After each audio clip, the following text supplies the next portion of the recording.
Before delving into this dark and disturbing story, I invite you to subscribe to the channel if you enjoy macabre narratives, true mysteries, and stories that defy logic. Then you won't miss any new content like this. And now, leave your comments below. Where are you watching from? It's always impressive to see how far these stories reach and connect people from different places through mystery and suspense. In the heart of California, in San Jose, stood a building that seemed to obey no human logic. The mansion, known today as the Winchester Mystery House, was not only large, it was unsettling. Its corridors crisscrossed aimlessly, staircases ended at the ceiling, doors opened onto solid walls. At night, when the fog crept through the garden and seeped through the cracks in the windows, the house seemed to breathe, as if it were alive. Sarah Winchester was rarely seen outside those walls. A widow, heiress to one of the largest fortunes in the American arms industry, she lived surrounded by employees who obeyed without question. To them, Sarah was not merely eccentric. There was something in her eyes, a deep, almost ancient weariness, that suggested her mind was always a few steps ahead, as if fleeing from something invisible. During the day, hammers and saws never rested.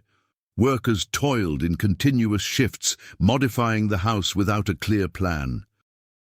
A room might be demolished on Monday and rebuilt differently on Friday. None of them received explanations, only direct short orders, often delivered by handwritten notes left on tables or attached to doors. The contrast between Sarah and the world around her was evident.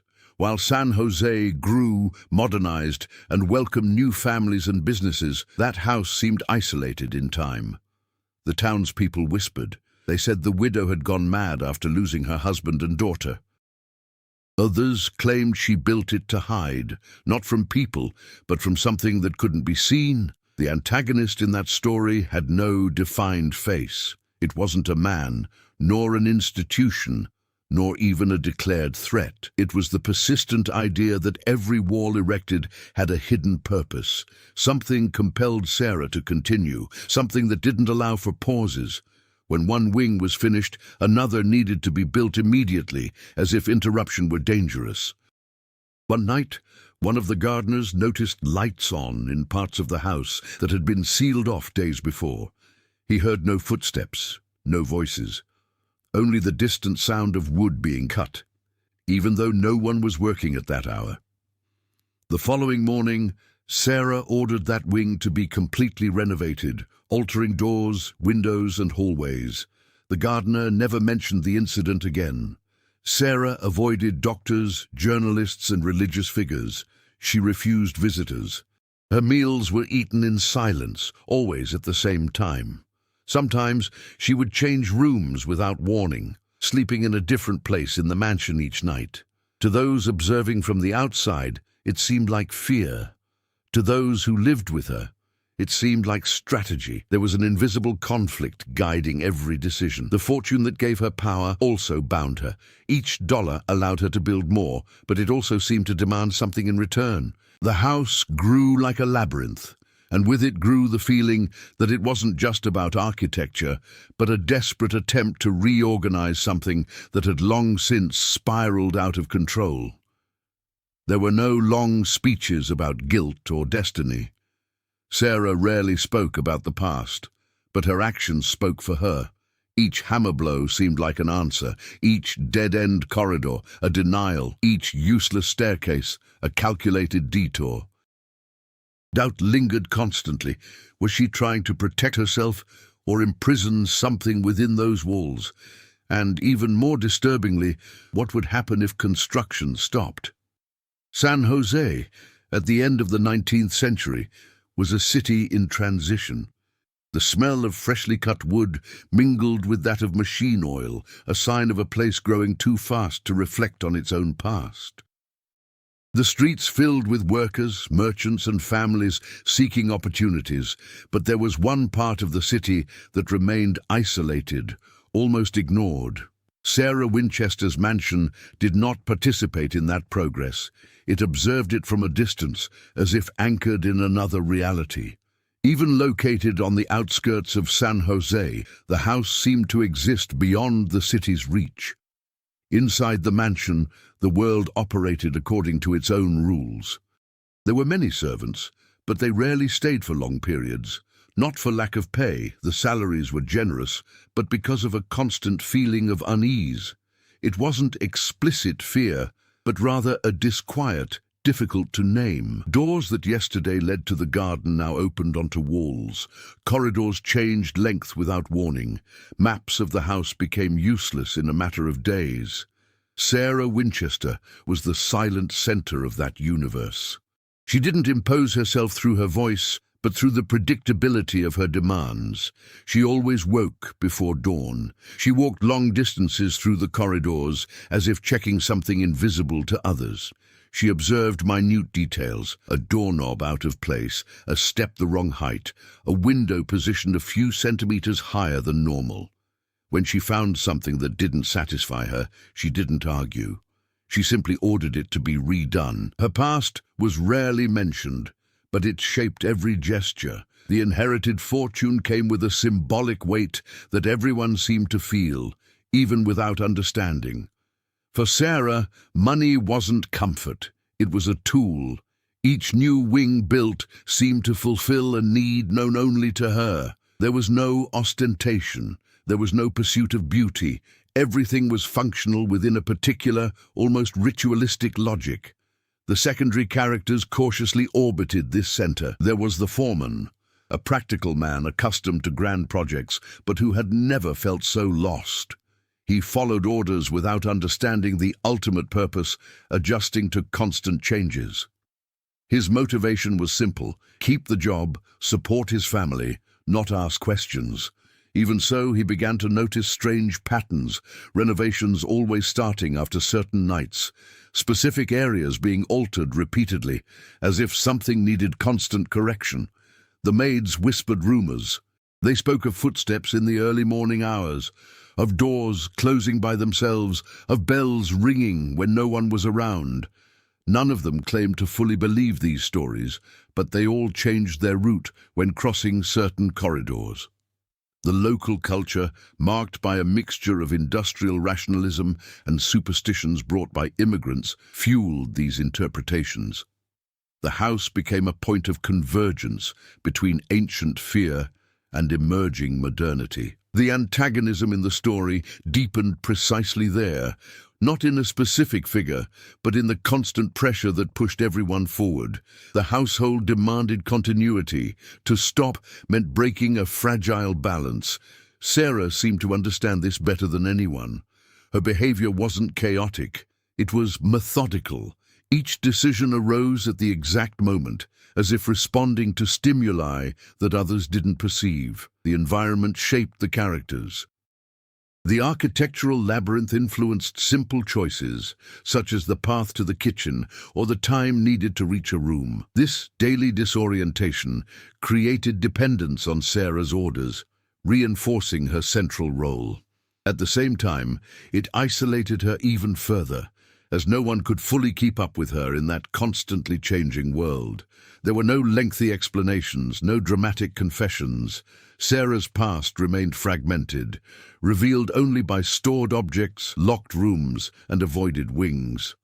Everything contributed to a growing feeling that the house was not just a reflection of her mind, but also an active agent, influencing decisions, behaviors, and destinies. Gradually, it became clear that this world could not exist indefinitely without exacting a price, and everyone in some way felt that they were participating in something bigger than a simple work of art. The routine at the mansion began to transform almost imperceptibly. There wasn't a single event that marked the change, but a sequence of decisions that, added together, altered the already fragile balance of that place. Sarah Winchester began issuing orders more frequently, many of them contradictory. A newly finished corridor was closed off the same day.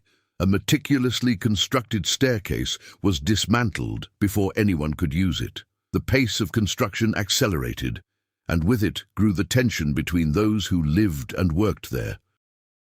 The conflict ceased to be merely architectural and began to infiltrate relationships. The foreman started to question, not in words, but in hesitations. Small delays, requests for confirmation, lingering glances at blueprints that no longer made sense. Sarah noticed everything. She responded with even more abrupt changes, as if testing the limits of those around her. No open discussion took place, but the atmosphere became dense, heavy with something unspoken. New obstacles arose every week. Materials mysteriously disappeared and reappeared in distant wings. Rooms that had been sealed were found open, with no signs of forced entry. The constant alterations began to affect the structure's safety, forcing emergency reinforcements. Even so, Sarah demanded continuity. The work could not stop, even when logic indicated otherwise. Secondary characters began to play more active roles in the conflict. One of the workers had an accident on a staircase that ended abruptly in the void. He survived, but left the mansion the next day, refusing to explain why. One of the maids, previously discreet, began secretly noting the changes in the house, trying to create her own map. Her effort was an attempt to regain control, but it also put her at risk, as Sarah seemed to react negatively whenever someone tried to understand the structure too much. The external environment also began to exert pressure. Municipal authorities questioned the endless reforms, concerned about regulations and taxes. Journalists tried to get closer, attracted by the rumors. Sarah blocked any interference with strategic donations and absolute silence. Each external obstacle reinforced her defensive posture, intensifying the conflict between isolation and exposure. Emotionally, the change was visible in Sarah's actions. She began sleeping less, moving around the house at irregular hours. She ordered specific modifications after certain nights, always in the same areas, as if responding to an invisible pattern. She didn't explain, she didn't justify. She just acted. These repeated, though not identical, actions created new dynamics within the main conflict, preventing a feeling of stagnation. The house, in turn, became more unpredictable.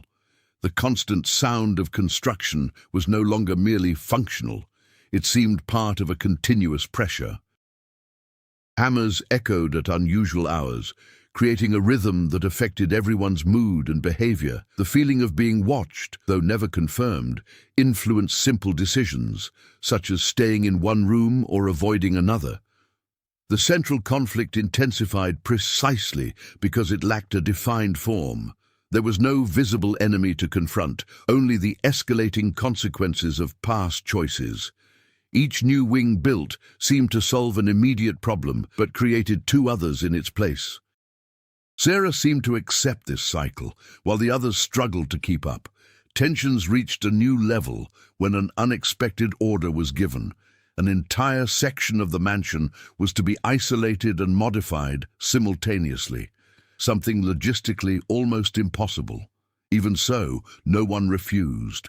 Obedience no longer stemmed solely from the salary, but from the fear of disrupting something that everyone felt they didn't fully understand. The conflict, now fully developed, made it clear that the mansion was not merely a setting, but an active force, and every decision made there pushed everyone toward a point of no return, still invisible, but ever closer.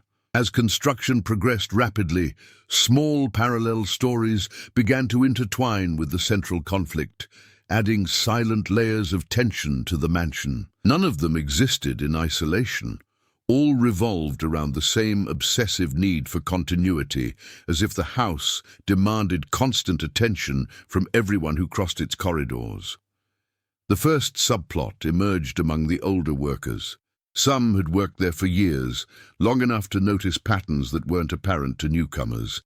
They observed that certain areas were always renovated at similar intervals, almost as if obeying an invisible calendar. They didn't talk openly about it, but they adjusted their own behavior, avoiding certain corridors on specific days, speeding up tasks in wings that would soon be demolished. These choices, though pragmatic, created an atmosphere of silent complicity, reinforcing the idea that everyone was adapting to something they didn't control. Another subplot involved the maid, who was secretly trying to map the house.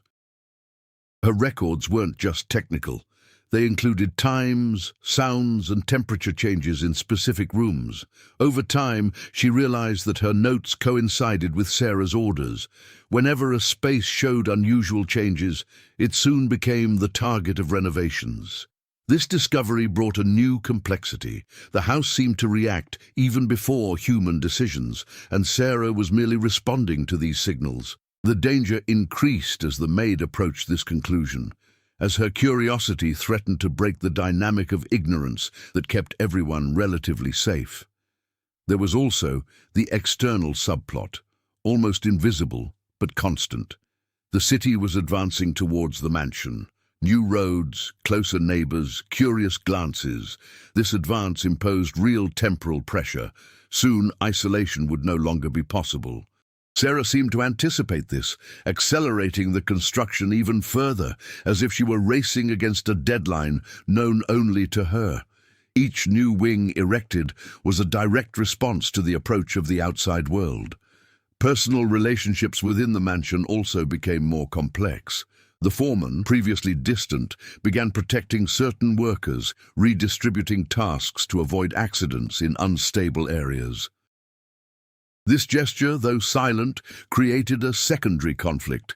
He was disobeying implicit orders to keep the construction running at any cost. His divided loyalties added tension to daily decisions, as any mistake could be interpreted as a direct challenge to Sarah's authority. These subplots converged on a common point: time. There was no more room for prolonged errors or in-depth investigations. Each character felt the pressure to act quickly, to resolve immediate issues before they were swallowed up by the rhythm of the house. The mansion did not allow stagnation. Those who stopped to think too much ended up falling behind, both physically and emotionally. The intertwining of these parallel stories enriched the main conflict without diverting it. Each subplot fueled the feeling that everyone was trapped in a larger system in which individual decisions had unpredictable consequences. The house, simultaneously setting and agent, unified these experiences, ensuring that no action was truly isolated. As these complexities accumulated, it became clear that it would not be possible to maintain that balance indefinitely. The subplots advanced toward inevitable resolutions, setting the stage for an event that would force everyone to confront what they had been avoiding from the start. The event that definitively altered the course of history began not with noise, but with silence. On an unusually calm dawn, the constant sounds of hammers and saws ceased abruptly. No order had been given to stop the work, and yet everything stopped. For those accustomed to the mansion's incessant rhythm, that absence felt wrong, almost threatening. Sarah Winchester was the first to react. Without calling servants, without leaving written instructions, she walked through dark corridors with a flashlight in hand, heading towards an old wing that until then had remained untouched for months. It was a part of the house that few knew well, not because of explicit restrictions, but because it always seemed outside the flow of renovations. That night, however, something had changed. The servants only noticed her movements when they found locked doors that were normally left open. The mansion, once again, was reorganizing its boundaries. Sarah ordered that no one approach that wing until further notice. She didn't explain why, but her actions were unlike anything they had ever seen. For the first time, she didn't want to build something new. She wanted to seal it off. The turning point came when, at dawn, Sarah summoned the foreman and gave an unprecedented order. Part of the house should be demolished from the inside out, starting with corridors that connected various wings. This was not a renovation, but a rupture. That decision contradicted everything that had been done until then, because the mansion had always grown to confuse, never to restrict. As the work progressed, an implicit revelation became clear. Sarah wasn't merely reacting to external cues or maintaining an obsessive pattern. She seemed to have grasped something new, something that demanded a radical change of strategy. The previous constructions were no longer sufficient. The once expansive labyrinth now needed to be fragmented. The reactions were immediate. The foreman realized that structural stability was at risk. The maid who kept secret notes recognized alarming patterns. The areas to be isolated coincided with the points where she had recorded the greatest instability, both physical and sensory.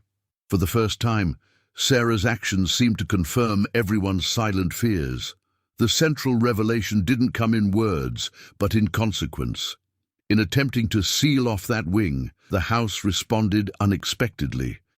Walls gave way where they shouldn't have, doors jammed, newly reinforced staircases showed cracks.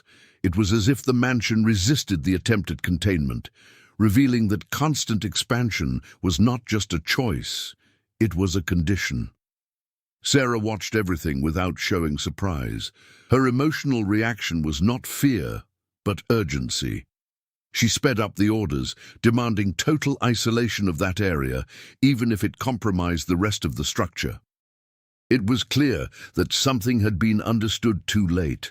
The house could no longer grow indefinitely without collapsing in on itself. This turning point redefined the conflict. It was no longer about maintaining balance through continuous building, but about deciding what should be sacrificed to avoid greater loss.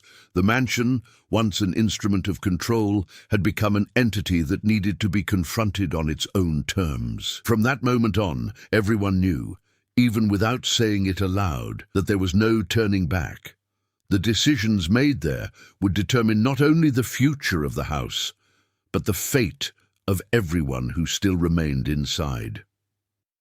The first consequences of the tipping point were not immediate, but spread like silent cracks. The attempt to seal parts of the mansion irreversibly altered the internal dynamics.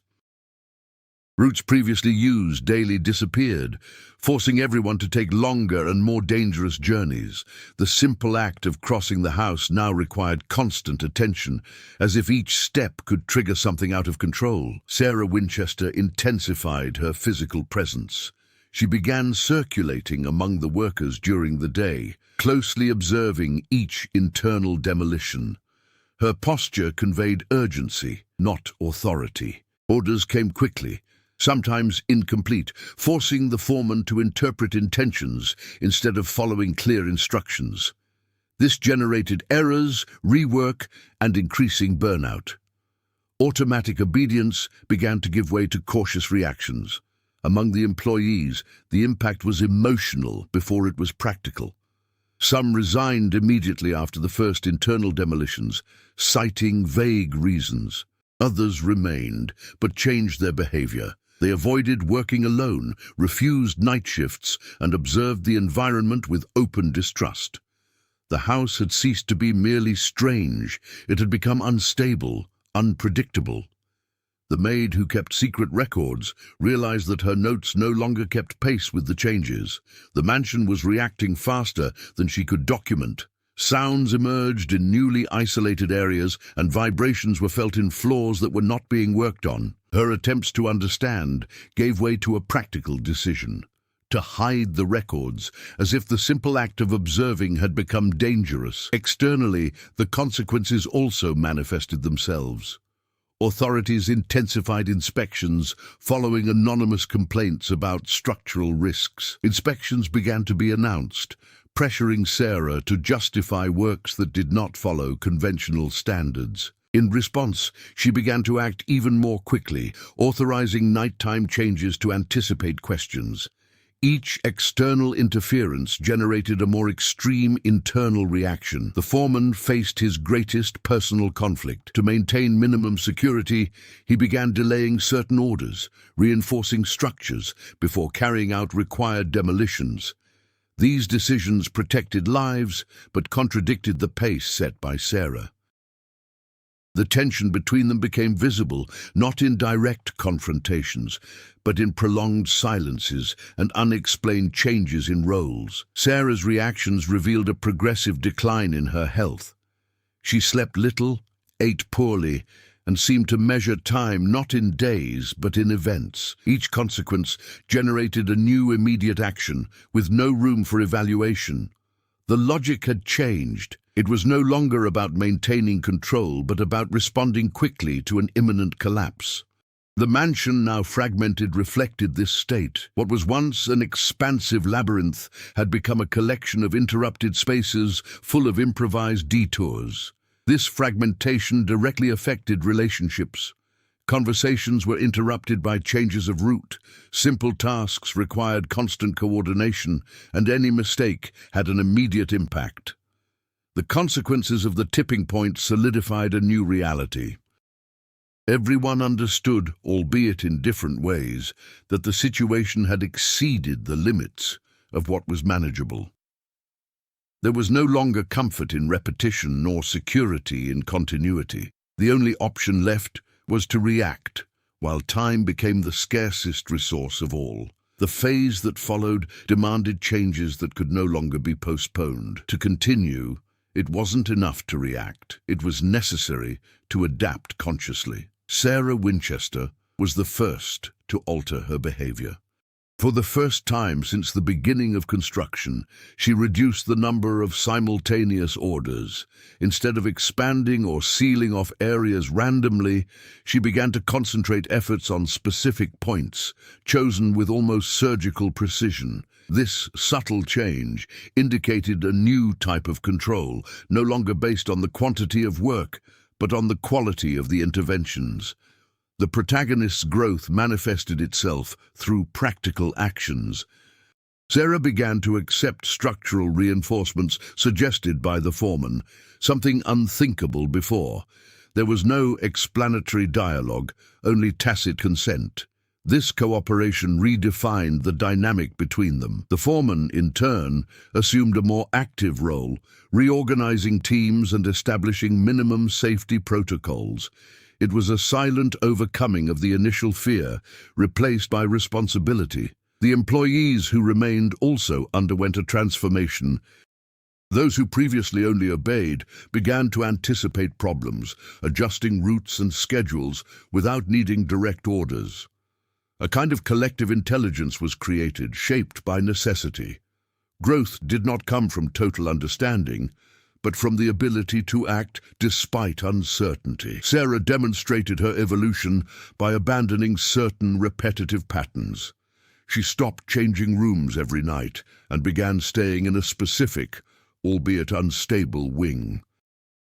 This choice did not represent comfort, but rather a challenge. By settling into one place, she accepted the direct consequences of her decisions, instead of avoiding them through constant movement.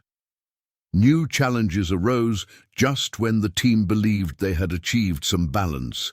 Specific adjustments revealed hidden problems, requiring quick and coordinated responses. Unlike in the past, these obstacles did not lead to chaotic changes, but to focused corrections. The mansion remained complex, but no longer completely dictated the pace. It was beginning to be, albeit partially, understood. Sarah's emotional growth was evident in how she dealt with loss. Some areas had to be abandoned permanently, sealed off without any attempt at recovery. Before, this would have been interpreted as failure. Now, it had become a strategic choice. Accepting limitations was the greatest achievement of that phase. External pressure continued, but with reduced impact. Inspections were faced with minimal preparation, just enough to avoid interruptions. There was no longer any attempt to hide everything. This stance indicated maturity, understanding that absolute control was neither possible nor necessary. This stage didn't bring complete relief, but it established a different foundation. Growth didn't eliminate the core conflict, it only changed how to deal with it. Sarah and the others learned to operate within the chaos, transforming impulsive reactions into calculated decisions.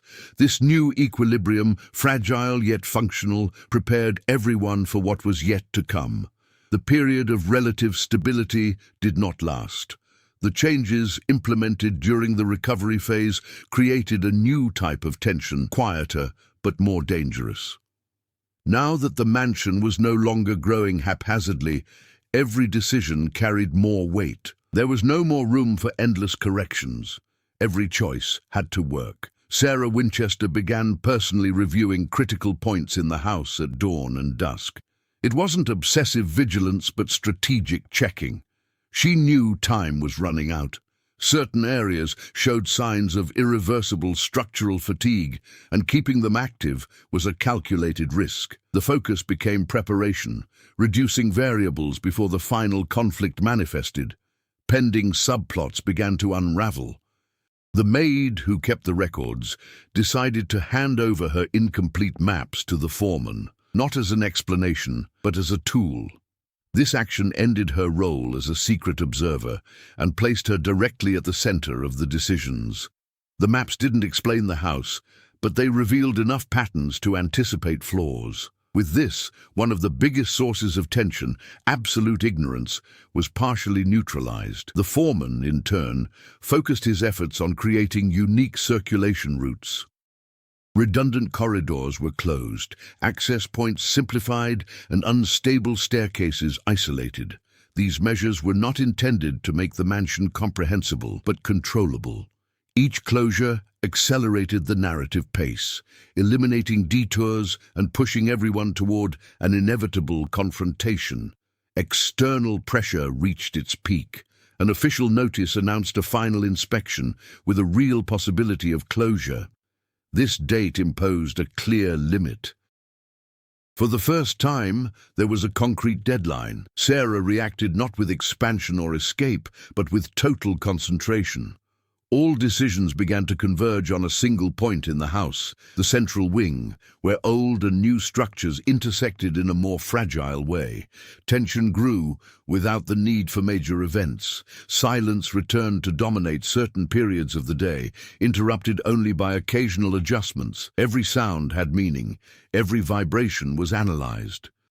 There was no longer diffuse fear, but direct expectation. The characters knew that something needed to happen before external or internal forces brought everything to an abrupt end. The final preparations were made without speeches. Essential materials were positioned, areas evacuated, and escape routes defined. It wasn't about saving the entire house, but about controlling how it would fail. This acceptance marked the final stage before the climax. By the end of that period, the mansion had been reduced to its essentials. Everything superfluous had been removed or sealed away. Only the core of the conflict remained, exposed, awaiting the moment when it would no longer be possible to postpone the confrontation. The day of the inspection dawned with a heavy, low sky, as if the atmosphere itself were pressing down on the mansion. There was no hurry that morning. Everything that could be done had already been done. The house was silent in a different way, not empty, but concentrated, as if every beam and every wall awaited the same moment. Sarah Winchester positioned herself in the central wing before the authorities arrived, not by chance.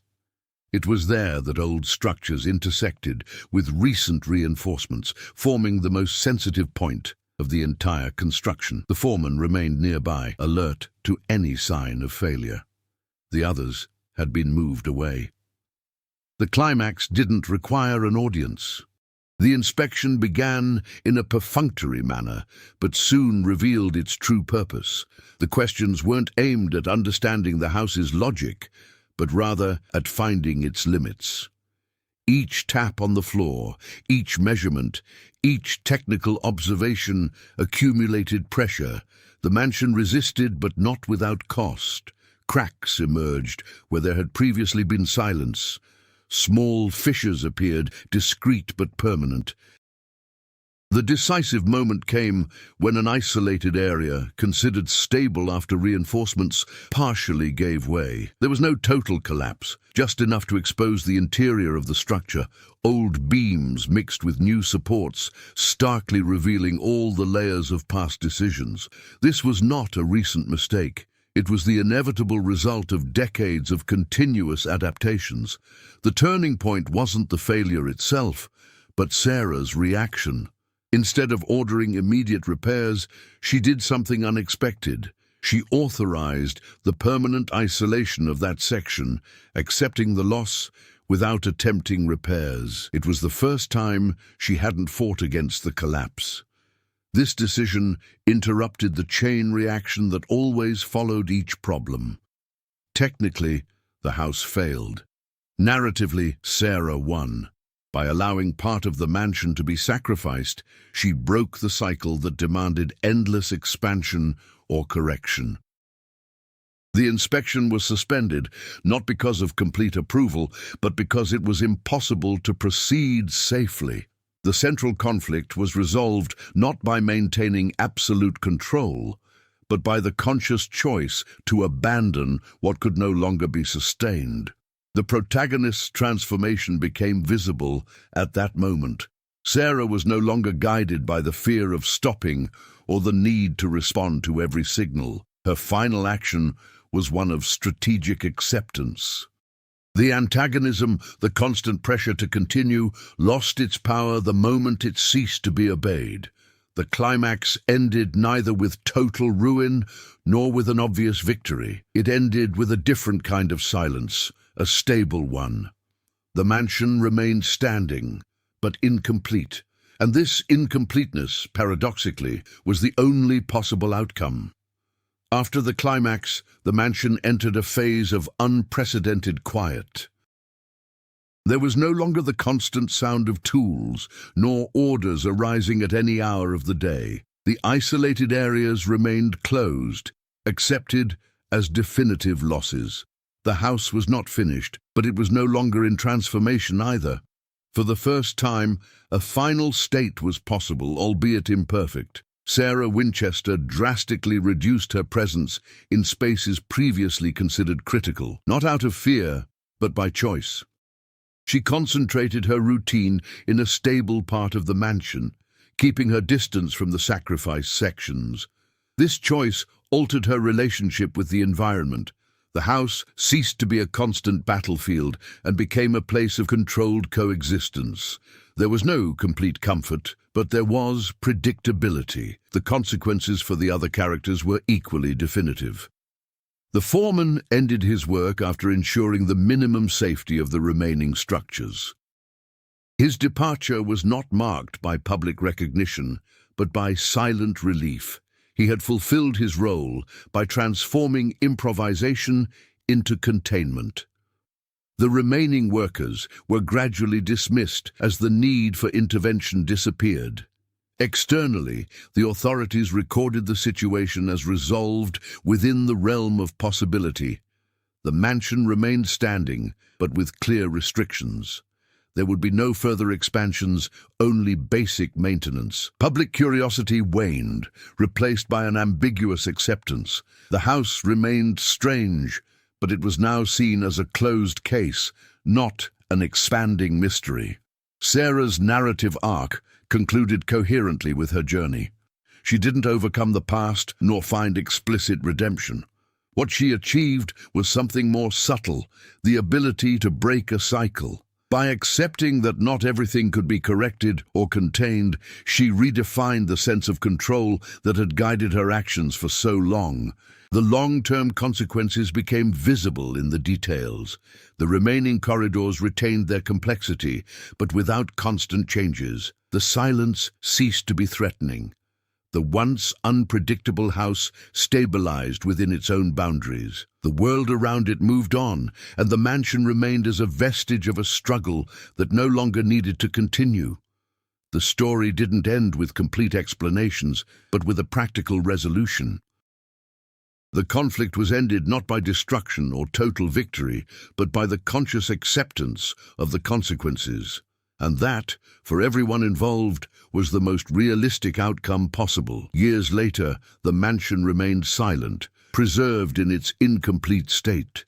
Visitors wandered through corridors that ended abruptly, observing doors that led nowhere, unaware of the weight of the decisions that had shaped that space.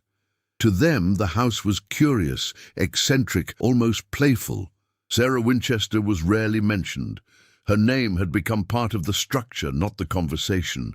What remained was not the explanation of a curse, but the record of a choice to stop.